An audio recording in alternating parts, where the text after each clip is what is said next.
Hello friends, मैं हूं सचिन कुमार यादव। आप लोगों का हमारे यूट्यूब चैनल में बहुत बहुत स्वागत है।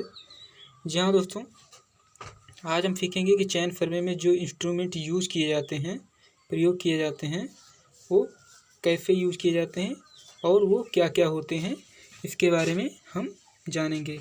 यहाँ दोस्तों चलिए शुरू करते हैं। तो पहला इंस्ट्रूमेंट है हमारा चैन। चैन चैन ये होता है, ये एक इसका एक मेजरमेंट लंबाई नापने का एक चैन होता है, वो जिसकी 30 मीटर की होती है, 20 मीटर की होती है। और ये जिस तरह का डेवलपमेंट किया गया है उसी के हिसाब ये कई प्रकार के होते हैं। और इसका ये लंबाई नापने के लिए इसका हम प्रयोग करते हैं। तो दोस्तों आप लोग देख सकते हैं कि चैन सर्वे ये कैसे चैन होता कैसे है।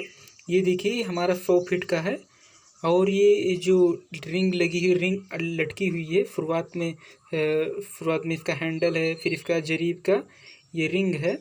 उसके बाद फिर ये 10-10 फुट पे एक लटकाया गया, छल्ला लटकाया गया है। 10 फीट पे एक रिंग, फिर एक लेग का रिंग, फिर 20 फीट पे डबल लेग का रिंग, फिर 30 फीट पे फिर इसको इसलिए बनाया गया कि जैसे अगर हम वहाँ पे नापते हैं तो हमें बार बार चैन को देखना पड़ता है कि ये कहाँ पे आ रहा है, इसका बीच की दूरी कहाँ पे पहुँच रहा है। तो अगर ये इस तरह के लेग लगे रहते हैं तो आसानी पता चल जाता है कि अगर बीच में कहीं कोई दूरी पहुँच गई तो वो कहाँ पे कैसे पता लगेगी। ये इंजीनियर जरीब की टिक्की है और ये इसमें लगाई गई है। तो ये आप साइड पे जो जरीब रहेगी वो इसी तरीके की दिखाई देगी। देखिए शुरुआत में एक हैंडल लगा है, फिर उसके बाद एक रिंग से इसके पेंच पे जोड़ा गया, फिर उसके बाद रिंग लगी है, फिर की जोड़ के बाद एक रिंग लगी, रिंग के बाद एक हुक लगा है, हुक के बाद छल्ला लगा है, अंडाकार छल्ला, फिर उसके बाद 4 मिनट, फिर उसके बाद ये कड़ी के अनुसार जोड़ी जाती है। ये 30 मीटर की भी होती है, 100 फीट की होती है और 66 फीट की होती है। ये जिसके द्वारा हम लंबाई नापते हैं। यहाँ दोस्तों इसके बाद सेकंड नंबर हमारा आता है टेप। टेप भी एक नापने का एक प्रक्रिया होती है या एक इंस्ट्रूमेंट होता है। ये इसके द्वारा हम उस पर जो कह सकते हैं कि चैन का जो है डेवलपमेंट हुआ, तो अगर उसका संशोधन हुआ तो ये टेप बना है। तो टेप क्या होता है कि कम लंबाई का भी होता है, ज़्यादा लंबाई का भी होता है। तो जैसे 30 मीटर का भी टेप होता है, 20 मीटर का भी होता है। मैक्सिमम ज़्यादातर हमने 30 मीटर का देखा है। तो टेप के बारे में तो दोस्तों देखिएगा, ये हमारा मेटालिक फीता है, इसके टेप है। ये देख लीजिए आप लोग कैसे होता है। ये लगभग 16 mm बिट का होता है, चौड़ा होता है।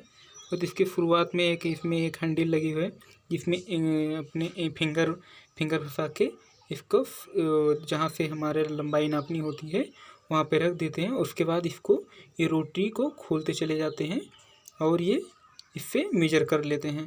तो ये हमारा मेटालिक फीता है। और भी इस्पाती फीता, स्टील टैप होता है, इनवा टैप होता है, क्लॉथ का टैप होता है।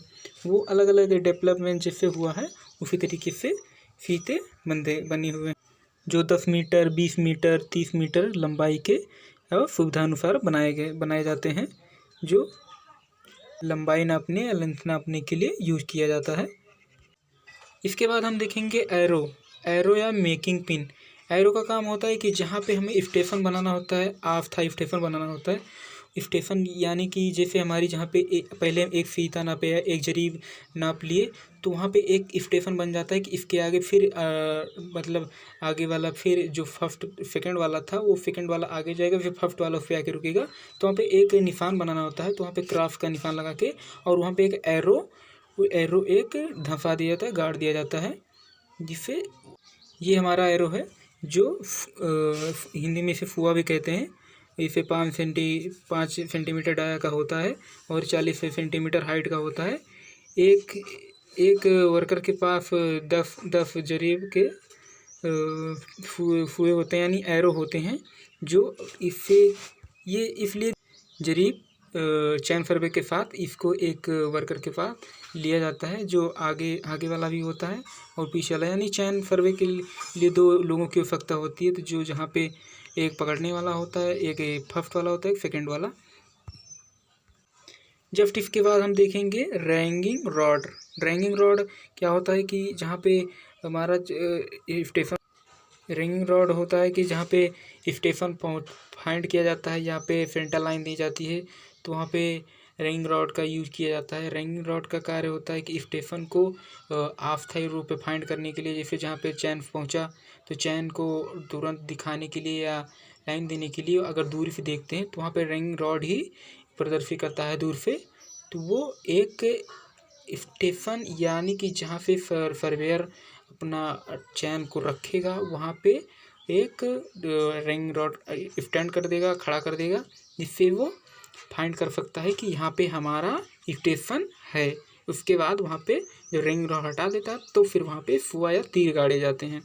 तो देख सकते हैं आप लोग कि ये लगभग 2 मीटर 3 मीटर के होते हैं और इसके बीच में लाल क्या बोलते हैं वाइट ब्लैक की पट्टी होती है, जो 20 से 20 सेंटीमीटर के अंतराल पे दी जाती है। इसके ऊपर जस्ट फ्लैग लगाया जाता है इसके, ताकि ये दूर से दिखे, क्योंकि दूर से देखने पर ये जो स्टैंड होता है या डन होता है रॉड, तो दूर से थोड़ा कम दिखाई देता है, तो इसलिए एक फ्लैग लगा दिया जाता है ताकि ये दूर से दिखे अगर गाड़ दिया जाए तो।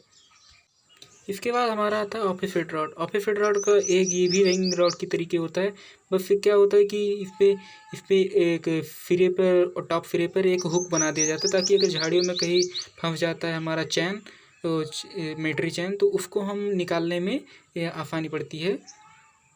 ये आप लोग देख सकते हैं खांचा ऊपर बना हुआ है, ये हमारा ऑफसेट रॉड है।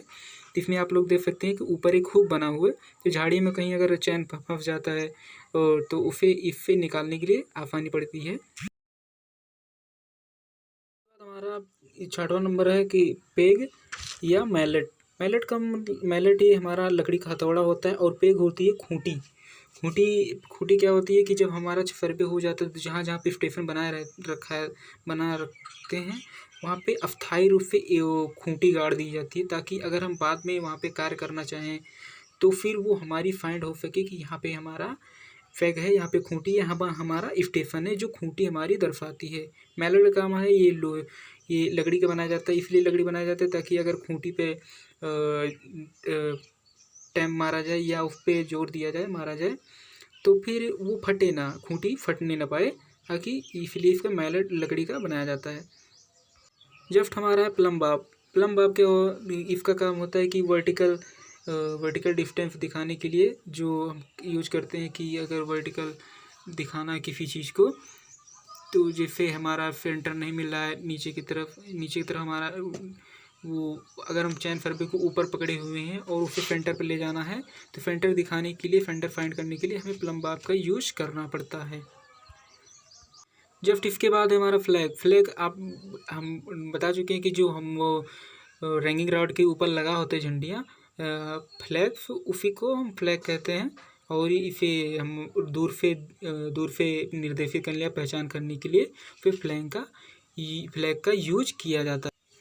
इसके बाद हमारा आता है लाइन रेंजर का यूज ये है कि अगर रेखाएं ज़्यादा लंबी होती हैं या लंबाई ज़्यादा होती तो उसमें बीच में कई स्टेशन आ जाते हैं, तो इन स्टेशनों को एक फीड में लाने के लिए जो इंस्ट्रूमेंट यूज किया जाता है उसे लाइन रेंजर बोलते हैं। ये बेसिकली एक परीक्षक के रूप में होता है, जिसमें 3 छिद्र होते हैं, और एक उससे क्या होता है कि छिद्र से पता करते हैं कि हमारा जो बीच में ये रैंगिंग रॉड है, एक स्टेशन से दूसरी स्टेशन के बीच में जो आने वाले रैंगिंग रॉड होते हैं या स्टेशन होते हैं, हमारे एक फीड में आ रहे हैं या नहीं आ रहे। लाइन रेंजर का यही कार्य होता है। ये अधिक लंबाई, जब हमारे कार की लंबाई अधिक हो जाती है तो बीच में उसका फाइंड करने के लिए किया जाता है। तो आप लोग चित्र में देख सकते हैं कि जो हमारा लाइन रेंजर था कैसे यूज़ किया जाता है। जैसे हमारी ए हो गई, बी हो गई, ये हमारी एक दूर की स्टेशन है और इसके बीच में एक हमारा पी स्टेशन आ रहा है। तो अगर पी स्टेशन को एक हमारी फीड में नहीं आ रही है तो जहाँ ये हमारी नेत्र बनी हुई है, आँख बनी हुई है, यहाँ पे हम लाइन रेंजर को लेंगे और इसको एक फीड में देखेंगे, आगे बी, यहाँ पे एक ए से बी की तरफ देखेंगे और अगर इधर उधर थोड़ा भी हुआ होता है तो हम क्या करते हैं, बीच में जो लगे रहते हैं उनके द्वारा हम बीच में जो पी पे सर्वेयर लगे होंगे उन्हें निर्देशित करके बीच का हम इससे सही कर लेंगे।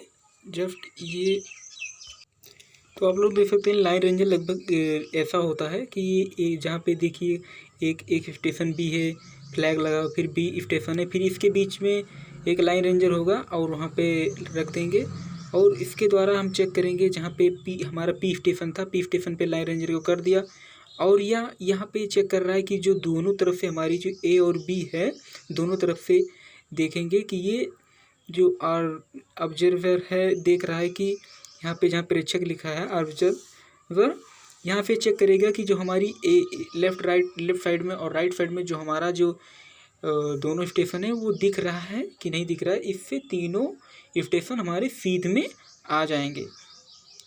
तो इस तरह हमारा लाइन रेंजर का यूज किया जाता है। इसके बाद हमारा right angle instrument. Right angle instrument आपको गुनिया भी कह सकते हैं। तो गुनिया का कार्य होता है कि जहाँ पे अगर हमारी सीधी रेखा जा रही है तो अगर साइड में कोई एक इम्पोर्टेंट कोई जैसे रोड का हम मेजरिंग कर रहे हैं तो अगर रोड के किनारे कोई घर आ जाता है या होम आ जाता है तो हम वहाँ पे चेक करते हैं कि हमारे रोड से और घर की दूरी कितनी है। तो वहाँ पे क्या करते हैं कि सीधी रेखा से एक ऑफसेट देते हैं, ऑफसेट देते हैं तो उसका हम एक चेक करते हैं कि हमारा 90 एंगल पे है या नहीं। तो 90 एंगल को चेक करने के लिए हम गुनिया का यूज करते हैं। तो गुनिया थोड़ा देख लेते हैं कैसे होता है। ये देख लीजिए आप लोग गुनिया कैसे यूज करते हैं। ये जो शुरुआत में लिखी फास्टिका गुनिया, फ्रेंच गुनिया, समाज गुनिया, ये अलग अलग तरीके के हैं। ये अपना इनका एक सुविधानुसार किया जाता है। तो शुरुआत वाला फास्टिका गुनिया जो हम बता देते हैं आपको, ये देखिए जहाँ पे झिर्री लिखी है तो झिर्री है, एक तरफ से हम देखेंगे और दूसरी तरफ ये पता एक झिर्री होती है, इससे देखेंगे कि हमारा जो लाइन है लाइन फीड में आया। पहले लाइन चेक करेंगे, फिर इसके बाद जस्ट इसके आप देखेंगे दूसरे 90 एंगल पे एक झिर्री बनी हुई है दोनों तरफ। तो इससे हम दूसरे वाला लाइन को फाइंड कर लेते हैं कि ये हमारा जस्ट लाइन पे आ रहा है कि नहीं। कि यानी कि एक जो हमारी सीधी चैन सर्वे की लाइन जा रही है जस्ट उसके बीच में एक क्रॉस लाइन डाल देते हैं, क्रॉस लाइन डाल देंगे। उसके बाद दोनों के जस्ट जहाँ पे हमारा स्टेशन आएगा उसी स्टेशन पे जस्ट जहाँ पे हमें देना होता है राइट एंगल उसी पर रख देते हैं इसको और दोनों तरफ देख लेते हैं कि हमारे क्रॉस हेयर जस्ट उसके लाइन के ऊपर आ रहा है या नहीं आ रहा है। ये फ्रेंच गुनिया क्या है, फ्रेंच गुनिया में दिया गया कि अगर आप तिरछा राइट एंगल डालते हैं, जैसे 45 अंक हो गया, 60 अंक का हो गया, तो इसमें फ्रेंच गुनिया का भी यूज कर सकते हैं। इसके अलावा हमारा प्रीच गुनिया भी होता है जो हम अब डेवलपमेंट हो गया है, उस जो नए नए तरीके की गुनिया विकसित हो गए हैं उनसे हम यूज करते हैं। या थियोडोलाइट से भी हो जाता है, थियोडोलाइट टोटल इफेक्ट से आजकल सब सारे कार्य हो जाते हैं ये। लेकिन ये जो मेथड है एक तरीके का बताने का, उसमें बड़े बड़े इंस्ट्रूमेंट में नहीं समझ में आता है। अगर आप लोगों को बेसिक पता रहेगा तो आप किसी भी बड़े बड़े इंस्ट्रूमेंट को चला सकते हैं या यूज कर सकते हैं। इसके बाद आता है हमारा फील्ड बुक। फील्ड बुक एक कॉपी होती है। एक कॉपी कहने का मतलब आप जो सर्वे करेंगे तो उसका हम एक वहाँ पे नक्शा बनाएंगे ना, तो नक्शा बनाने के लिए वो जो नक्शा कहने का मतलब वहाँ पे जो हम नापेंगे उसे हम कॉपी में नोट करते जाएंगे। तो जिस कॉपी में हम नोट करते हैं उसी फील्ड बुक कहते हैं। तो सुविधानुसार जो सर्वे वाली कॉपी होती है वहाँ पे सर्वे करते वक्त उसी सुविधानुसार जो लेकर जाते हैं वही हमारी फील्ड बुक मान लिया जाता है, जिससे वहाँ पे लाकर प्लॉटिंग करते वक्त या फिर नापते वक्त जो भी कार्य होता है वहाँ पे सब उसमें नोट कर लिया जाता है, जिससे आकर हम यहाँ पे लैब में आकर या प्रयोगशाला में आकर अपने ऑफिस में आकर उसका ड्राइंग बनाते हैं। तो यहाँ दोस्तों आप लोग बताइएगा हमारे ये जो स्टडी था कैसे लगा, और कमेंट में बता सकते हैं आप। अगर आपको कोई भी ऐसे और जानकारी चाहिए तो हमें आप लोग कमेंट में बता सकते हैं और हम उससे ज़रूर से ज़रूर करने की कोशिश करेंगे। ये आप लोगों को हमारे YouTube चैनल पे अपना कीमती समय देने के लिए आप लोगों को बहुत बहुत धन्यवाद। इसी तरह हमारा सपोर्ट बनाए रखिए। जय हिंद, जय भारत।